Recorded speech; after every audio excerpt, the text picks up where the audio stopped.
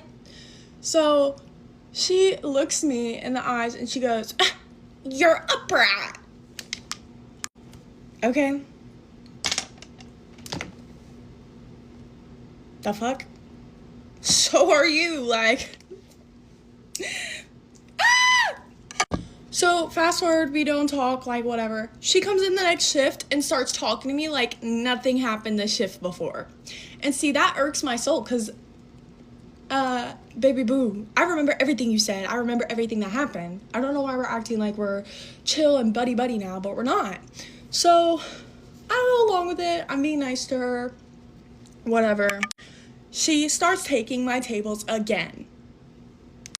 I also would get like a cup of water and I would put it down because I'm drinking it. And when I would come back to the server station, she would have thrown it away. One of my tables gets up and leaves. She grabs the receipt, crumbles it in a ball, and throws it on top of my server book. Now I'm pissed because you got me fucked up. She starts being rude to my tables, and my tables come up to me and they're like, that girl was so rude to us. Like, they're pissed. They're like, why is she like this? Like, blah, blah, blah. And I'm like, I'm so sorry. Like, just ignore her. So then this girl, I blocked her on my TikTok. She goes to my Instagram. Mind you, she talks shit about my boyfriend. She goes to my Instagram, finds my boyfriend's Instagram account, and starts liking his post. So, she comes into work next day and starts talking to me like, hee hee ha ha. And I'm just like, what the fuck? So then I posted in a Facebook group for girls looking for friends, and she brought it up to me saying that she saw me in the group and she thought it was hilarious and she was going to send it. She thought about sending it to one of our coworkers. Mind you, she said all of this to me. Like, she said it to me.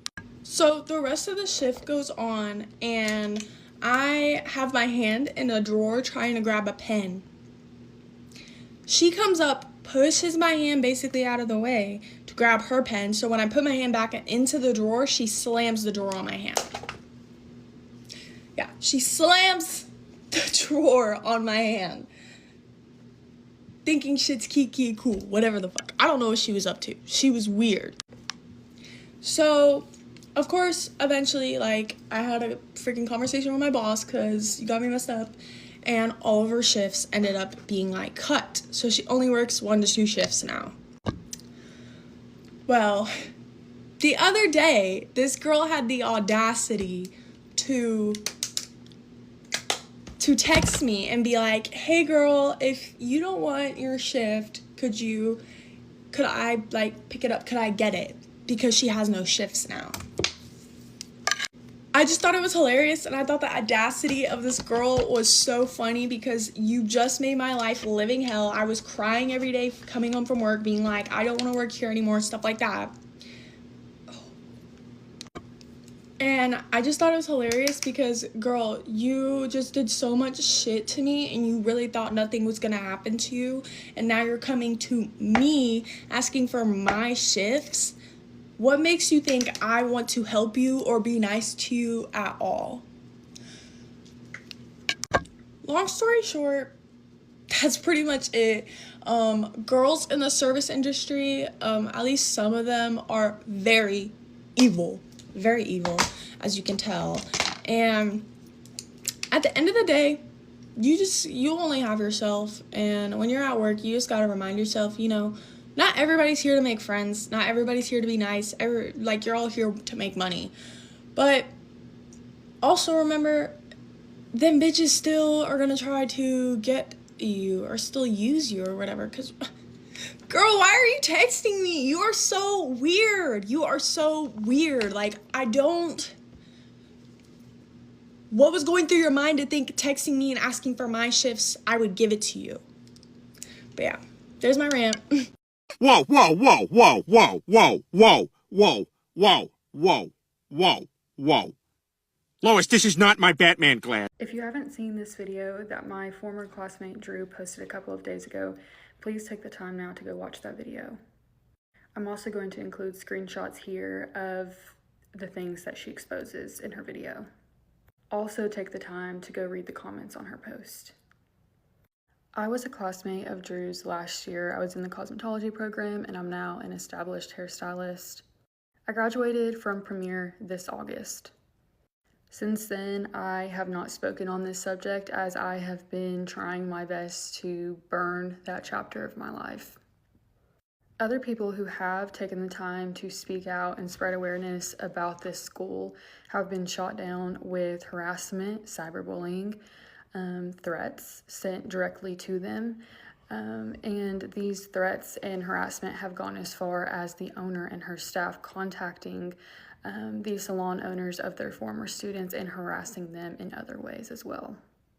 I was a student at this school for about 11 months and my experience was nothing short of traumatic. If you think what you read from Drew's post was vulgar and nasty and disturbing, I promise you, it's not just online, it's in the school too. You would be screamed at, cussed at, threatened, belittled, degraded every single day. From my own personal experience, I can quote things that the owner has said to me. If I need to get in your effing face, I will. I'm going to make an example out of you. She also once implied that she was on the verge of kicking me out of the school. And when she told me this, she said I had to take the weekend to think about what I was going to do with you. She also once told me that she was going to take my education and shove it down my throat. I was once verbally attacked so harshly in front of the entire staff and school to the point where I was physically sick to my stomach and throwing up in the bathroom. I was humiliated. I was mocked, inhumanely degraded in front of all of my peers. I was so embarrassed and distraught over this. I left the school sick and could not show my face for 2 days. During those 2 days, I did take the time to contact other school owners, and I even went as far as touring another school. The only reason that I did not leave Premier was because I was already so far into the program, and my contract that I signed stated that I was not eligible for a refund. For me to have picked back up on my program at another school, it would have costed me pretty much half of the tuition I've already paid to go to Premier. Financially, this was a completely irrational and irresponsible decision. So unfortunately, I spent the rest of my time being retaliated against and came into school barely speaking every day and kept my head held down just to get through the next several months of my life. When I say she retaliated against me and her staff also was in on this for the rest of my time in the school, I'm not exaggerating. Rules started to apply to me that didn't apply to anybody else. Myself and the rest of the girls were under so much control that we were fearful almost every single day of making a wrong mistake. Example, if you were even 2 seconds late getting inside of the building in the mornings, you would be locked out of the building with no explanation. She would collect our phones from us, so we had no contact with anybody during the day. And if you didn't have your phone turned in by a certain time, if she was in a bad mood, she'd just send you home. If you know anything about cosmetology school, you know that your graduation date depends on your attendance. Every hour, every day that you miss is 1 hour and 1 day later from your graduation. We also signed in our contracts that if we went past our estimated graduation date, we owed her $10 an hour for every hour that we were still in school. So I'm sure you could imagine that every chance she got to send you home or suspend you, she took. 2 words for you: money hungry. We were allowed to take clients in school, but in the state of Tennessee, it's illegal for students to be paid for services unlicensed. So we could accept cash tips, but other than that, we received no form of payment for our services. But she worked us. School did not feel like school. It felt like a job. Again, it was all about this. She even tried to manipulate us into thinking that having a client was a luxury and privilege that she could take away from us. But she never did, because I guess she liked taking their money. There were days that we would be so booked that we wouldn't have time to take a lunch break, which we were entitled legally to a 1-hour lunch break. In our handbooks, it stated that if we were busy with clients and could not take a lunch break at our designated time, that it would be made up, whether that meant we could leave an hour early or just take lunch at a later time in the day. However, if the owner felt that you shouldn't be compensated and given an hour lunch break or be able to leave an hour early, you just wouldn't get it. And your hour would still be taken from you because they had to turn in the hours to the state and didn't want to risk the state questioning why we weren't taking a lunch break. And to really rub it in your face, all day long, the owner and her staff will sit at a table and not get up to help you. And if you need something, you have to ask. They don't just come and check on you. They don't just come and make sure that you're doing what you're supposed to be doing. You have to come to them. But to make it worse about the lunch situation, they would sit there and order food, cater food for themselves every single day and eat it on the clinic floor where we were taking clients in our faces, while some of us were working for her all day long and couldn't take a lunch break. Speaking of working, I know that it is kind of just a given to clean up after yourself in the school and keep our area clean and keep the color bar clean and the bathrooms that we use clean, but did we really need to get on our hands and knees and scrub her baseboards? And sometimes that be for punishment? I'm here to tell you that they don't care about you as a person. They don't care about you as a paying student. They can fake it till they make it on social media with all of these posts making it seem like these girls are having a great time and just learning so much. I went to the owner and the staff multiple times and let them know of the uncomfortable situation that I was put in and that I didn't want to take the client anymore, and they laughed in my face. Not only do they not care when you tell them that you're in an uncomfortable situation, but they put you in uncomfortable situations. One of my classmates was a woman who was twice my age. She was very cliquey with the owner and the staff. The owner even offered her a job after she graduated. Sure, you can imagine this led to some major special treatment. Not only was she exempt from all the rules that she signed in her contract, but she was also used as a little spy. The woman would watch me like a hawk, follow me around, follow me to my car, sit in her car and watch me eat in my car or do whatever I was doing. It got so creepy to the point where during lunch I would leave, whether I packed a lunch or not. I would leave and just go park somewhere else. I watched my back every day. Told the owner multiple times that I was uncomfortable and creeped out by this woman, that I wanted away from her. Do you think she helped me? Do you think that she did anything to help mediate the situation? No, she stuck me in a room, a boxed-in room closer to this woman. The manipulation was psychotic. My Nana died halfway through my program. Suddenly, it was very unexpected and traumatic for me. Nobody ever checked on me. If anything, I think she was annoyed that I would have to be out for the funeral and would miss out on taking clients. She would later use my grandmother's death as a way to manipulate me.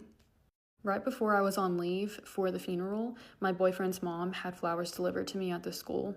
I wasn't there the day they were delivered. I asked the owner if it would be a problem to leave the flowers. She told me no, and that she would even water them for me, which was strange because she didn't seem to care that my Nana passed away, so why do you care about my flowers? I come back to school just a few short days later, and the flowers were rotted. There is so much more I could tell you all, so if you want a part 2, please let me know and I'd be happy to give one. If you are in East Tennessee and considering cosmetology school, please stay far, far away from this establishment.